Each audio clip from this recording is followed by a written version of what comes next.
Glamour ప్రపంచంలో rumours అనేవి సర్వసాధారణం. ఒక హీరో మరియు ఒక హీరోయిన్ కలిసి 2, 3 సినిమాల్లో నటిస్తే వాళ్ళిద్దరి మధ్య ఏదో ఉందని ఎన్నో కథలు పుట్టుకొస్తుంటాయి. అప్పట్లో మీడియా ప్రభావం అంతగా లేదు కాబట్టి రూమర్స్ తక్కువగా వచ్చేవి. కానీ ఇప్పుడు మాత్రం పుట్టల కొద్దీ ప్రచారాలు, రూమర్స్ హల్చల్ చేస్తున్నాయి. అయితే అప్పట్లో కృష్ణంరాజు గారు, వాణిశ్రీ గారి మధ్య ఎఫ్ఐఆర్ నడిచిందని అనేక వార్తలు వచ్చాయి. కృష్ణంరాజు గారు తన సొంత బ్యానర్లో తెరకెక్కించిన కృష్ణవేణి అనే సినిమాలో వాణిశ్రీ గారిని హీరోయిన్ గా తీసుకున్నారు. ఆ సినిమాలో వాణిశ్రీ గారు కృష్ణంరాజు గారిని డామినేట్ చేసి మరీ నటించి మెప్పించింది. అయితే విక్టరీ మధుసూదన్ రావు గారు ఈ సినిమాకి దర్శకులు కాగా సినిమా సూపర్ డూపర్ హిట్ అయ్యింది. ఇంకా చెప్పాలంటే సినిమాలో 70% పాత్ర వాణిశ్రీ గారికి ఉంటే కృష్ణంరాజు గారికి కేవలం 30% మాత్రమే ఉంటుంది.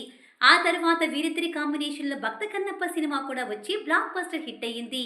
అలా వీళ్ళిద్దరి కాంబినేషన్లో 8 సినిమాల దాకా వచ్చాయి. ఇక అప్పటి నుండి వీళ్ళిద్దరి మధ్య ఏదో నడుస్తుంది, త్వరలో వీళ్ళు పెళ్లి చేసుకోబోతున్నారంటూ మీడియా తెగ ప్రచారాలు చేసింది. అయితే ఈ విషయం కృష్ణంరాజు గారి ఇంట్లో వాళ్ళకు కూడా తెలియడంతో వాళ్ళు కూడా కృష్ణంరాజు గారిని అనుమానించాల్సిన పరిస్థితి వచ్చిందట. అయితే తరువాత తమ మధ్య ఏమీ లేదు, మేము కేవలం మంచి స్నేహితులు మాత్రమే అని క్లారిటీ ఇచ్చారట. ఇలా రూమర్స్ అప్పటి నుండి సెలబ్రిటీలను చాలా ఇబ్బంది పెట్టేవి.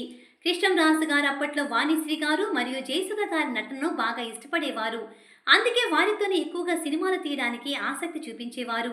ఇక కృష్ణంరాజు గారు అనారోగ్యంతో కన్నుమూసిన విషయం మనందరికీ తెలిసిందే.